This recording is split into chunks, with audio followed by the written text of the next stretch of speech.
जय श्री कृष्णा। राधे राधे। दोस्तों, आपके घर में चूहा आने से शुभ होता है या अशुभ? दोस्तों, ऐसे में ही एक जीव है जो बिल्कुल चूहे की तरह दिखता है, जिसे चूहा कहा जाता है। तो क्या आपने कभी चूहा को देखा है? क्या आप जानते हैं कि चूहा और चूहे में क्या फर्क होता है? ज्योतिष शास्त्र में चूहा के बारे में क्या कहा गया है? और चूहा का देखना शुभ होता है या फिर क्या हमारे धार्मिक ग्रंथों में चूहा के बारे में कोई जानकारी दी गई है, या फिर ऐसा कुछ बताया गया है कि चूहा किसी देवी या देवता से संबंध रखता है? तो ऐसे में हमारे पूज्य गुरु जी का कहना है कि अगर आपको कहीं पर चूहा दिख जाता है तो यह आपके जीवन में आने वाले कई बड़े संकेतों की तरफ इशारा करता है। ऐसे में भक्तों, अगर आपको आपके घर के आसपास या फिर घर में कभी सुंदर दिख जाता है तो उसे बिना देर किए यह एक चीज जरूर खिला देना। इस चीज को खिलाने के बाद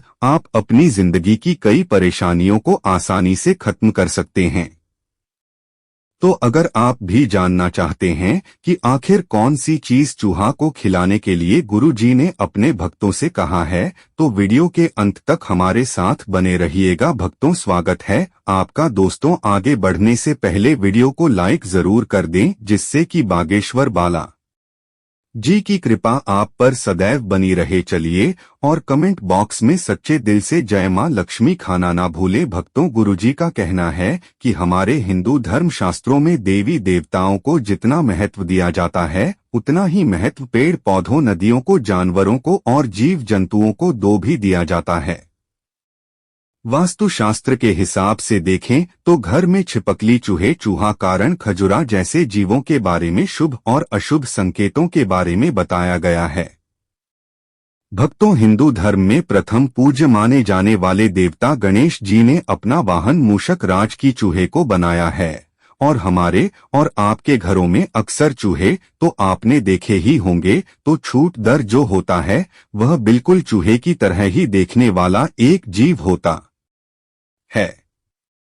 आम तौर पर चूहा को घरों में नहीं देखा जा सकता था, क्योंकि यह गंदी जगह, अंधेरे और सीलन में रहना पसंद करते हैं। लेकिन कभी कभी यह अपने बिलों से बाहर निकलते हैं, तो आप इन्हें अपने घर के आसपास, नाली में या फिर कच्चे मकानों में देख सकते हैं। भक्तों, दरअसल कहा जाता है कि जिस घर में छोटे होते हैं उसे घर में चूहे और छोटे मोटे जीव रहे ही नहीं सकते, क्योंकि यह उन सब का सफाया कर देते हैं। वहीं बिल्ली, कुत्ते जैसे जानवर सुंदर को खाना बिल्कुल भी पसंद नहीं करते, क्योंकि छूमंतर के अंदर कोबरा के बराबर जहर होता है और इनमें से गंदी बदबू भी आती है। वहीं सुंदर का डालना अगर कहीं पर भी लग जाता है तो उस व्यक्ति को लकवा मार जाता है। इसीलिए मित्रों, छोड़कर घर में आना वैज्ञानिक तौर पर बिल्कुल भी अच्छा नहीं माना जाता रहा। लेकिन वही धर्मशास्त्र में सुंदर को माता लक्ष्मी का प्रतीक माना जाता है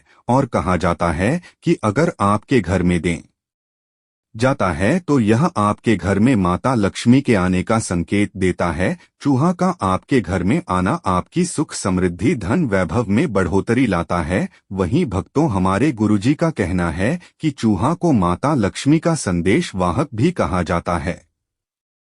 और अगर आपको आपके घर में चूहा दिख जाता है तो आप समझ जाइए कि आपकी बंद पड़ी हुई किस्मत के ताले लिए अब बांस और खुलने ही वाले हैं। तो चलिए जानते हैं कि गुरुजी ने चूहा के बारे में और क्या क्या महत्व को बताया। भक्तों, पूज्य गुरुजी का कहना है कि अगर आपको सुबह उठते ही चूहा दिखता है तो आप समझ जाइए कि आपको आज धन लाभ होने वाला है और आप पर माता लक्ष्मी की कृपा हो चुकी है। वहीं अगर आपको अपने घर के आसपास या फिर घर में रात के समय चूहा दिख जाता है तो यह मान लें कि आपकी जिंदगी में अब तक जितनी भी परेशानियां थी या फिर जितनी भी मुसीबतें थी, वह सभी अब खत्म होने ही वाली है। और भक्तों, आपके जीवन में जो भी होगा वह शुभ ही शुभ होगा। साथ ही गुरुजी का कहना यही भी है कि अगर आप खड़े हुए या बैठे हैं और छछूंदर अचानक से आकर आपका पूरा गोल चक्कर काट लेता है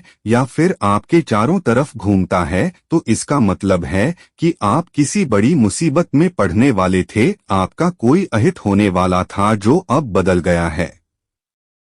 साथ ही आपको अचानक से धन लाभ होने के योग भी बनने लगे हैं। इसके अलावा जी का कहना है कि अगर दीपावली वाले दिन आपको चूहा दिख जाता है या फिर आपके घर में चूहा आ जाता है तो और भी शुभ माना जाता है, क्योंकि मित्रों दीपावली वाले दिन जिस तरह माता लक्ष्मी की हम पूजा की करते हैं, माना जाता है कि माता लक्ष्मी धरती पर विचरण करने के लिए आती हैं, और अगर आपके घर में उस दिन चूहा दिख जाता है तो यकीन मानिए कि आपके घर में माता लक्ष्मी प्रवेश कर चुकी हैं। साथ ही भक्तों गुरुजी का कहना यह भी है कि अगर साधारण दिनों में जिस दिन आपको चूहा देख जाता है उस दिन आप जिस भी कार्य को करने की सोचते हैं या फिर जिस भी कार्य को करने के लिए घर से जाते हैं वह कार्य जरूर ही पूर्ण हो जाता है। साथ ही चूहा का शुभ नीला होता है, इसीलिए यह दीवारों के किनारे किनारे पर ही चलता है। लेकिन भक्तों कहा जाता है कि अगर आपके दरवाजे के बीच में से चूहा घर के अंदर आता है तो उस साल आपको धन की कमी तो बिल्कुल भी नहीं होगी। इसी के साथ अगर आपके घर में भी माता लक्ष्मी की विधि विधान से रोजाना पूजा होती है तो आपके घर में चूहा का प्रवेश कभी न कभी जरूर होगा और आपके घर के आसपास चूहा का निवास भी जरूर होगा। तो मित्रों गुरु जी ने कहा कि अगर आपको आपके घर में जो चूहा देखता है तो ध्यान रखें कि वह कभी भूखा ना रहे। साथ ही अगर आपके घर में चूहा आता जाता रहता है या फिर आपके घर में चूहा ने अपना बिल बनाया हुआ है तो इसे एक चीज जरूर खिला देनी चाहिए। इससे न केवल माता लक्ष्मी आपसे खुश रहेंगे बल्कि आपके घर में धन दौलत और सुख समृद्धि की कमी कभी नहीं रहेगी। साथ ही भक्तों आपके घर के लोगों की तरक्की में भी कभी भी रुकावट नहीं आएगी और आप जिस कार्य के बारे में सोचेंगे कि वह कार्य पूर्ण होते चले जाएंगे। भक्तों गुरुजी का कहना है कि अगर आपके घर में चूहा आपको दिखता है, यदि दीपावली वाले दिन चूहा दिखता है तो आप किसी भी शुक्रवार वाले दिन एक नारियल लेकर माता लक्ष्मी के मंदिर में रखी है। अगर आप मंदिर नहीं जा सकते हैं तो आप अपने घर के मंदिर में ही इस नारियल को रखिए और एक कमल गट्टे की माला को लेकर कम से कम 108 बार महालक्ष्मी जी के मंत्र को महालक्ष्मी नमः का जाप करेंगे। इसके बाद आप एक दीपक जलाए, नारियल को धूप दीप लिखा और रोली से नारियल का टीका करिए और इस नारियल को अभिमंत्रित कर लीजिए। इसके बाद आप पूजा में से नारियल को उठाइए और नारियल को तोड़कर इसके छोटे छोटे टुकड़े करके उसी स्थान पर डाल दीजिए जहां पर अक्सर चूहा का आना जाना रहता है या फिर चूहा ने अपना बिल बनाया हुआ है, ताकि भक्तों वहां आते जाते रहे इन नारियल के टुकड़ों को खा सके, क्योंकि जैसे जैसे सुंदर नारियल खाएगा वैसे वैसे आपके घर की सारी परेशानियां खत्म होती जाएंगी। साथ ही गुरुजी का कहना है यह भी है कि इस बात का आपको खास ख्याल रखना है कि यह नारियल के टुकड़े भूल से भी आपके पैरों के नीचे न आए, क्योंकि यह महालक्ष्मी मंत्र से अभिमंत्रित लिए हुए हैं, वरना इससे माता लक्ष्मी का घोर अपमान होता है। तो 11 शुक्रवार तक आपको यह उपाय करना ही है। लेकिन अपने जब एक शुक्रवार को जिस नारियल को किया है, अगर उस नारियल से थोड़ा सा नारियल बच भी जाता है तो आप उस नारियल को छोड़ा लीजिए और अपने घर के आसपास जहां भी चींटियों की बेल बने हुए हैं उस नारियल बूरा मिलाकर चींटियों को खाने के लिए डाल सकते हैं। भक्तों इसके बाद अगले शुक्रवार को फिर से जब आप नारियल अभिमंत्रित करेंगे तो उसे 1 हफ्ते तक चूहा को खिलाए हैं। उसके बाद आपके पास जितना भी नारियल बचेगा उसे फिर से चूरा करके चींटियों को खिला देने के लिए डाल दें। अगर आपने इस उपाय को लगातार कर लिया तो आपकी किस्मत पूरे तरीके से बदल जाएगी, माता लक्ष्मी आपके ऊपर मेहरबान हो जाएंगी और आप जिस भी चीज को चाहेंगे या कि जो भी इच्छा होगी वही सभी पूरी हो जाएगी। आपको धन लाभ होगा, साथ ही साथ आपके व्यापार में नौकरी में तरक्की मिलेगी, आपके परिवार में नकारात्मक ऊर्जा खत्म हो जाएगी और माता लक्ष्मी नारायण के साथ सदैव आपके घर में विराजमान रहेंगे और माता लक्ष्मी साक्षात आपके ऊपर अपनी कृपा करेंगी।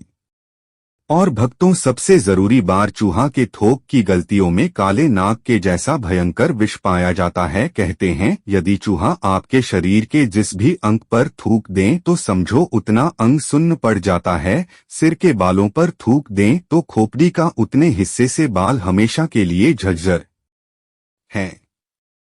इसलिए इसका घर में होना खतरनाक भी होता है। सोते समय इसका ध्यान रखना होता है और रात में छूट दर आपके या आपके बच्चों के पैरों की अंगुलियां भी कुतर कुतर के खा जाएगी तो आपको इसका पता भी नहीं चलेगा। इसका कारण यह कि यह अपने थूक से उतने हिस्से को सुन्न कर दी। बेटी दोस्तों, आज का वीडियो कैसे लगा? अच्छा लगा है तो एक लाइक जरूर करें। धन्यवाद।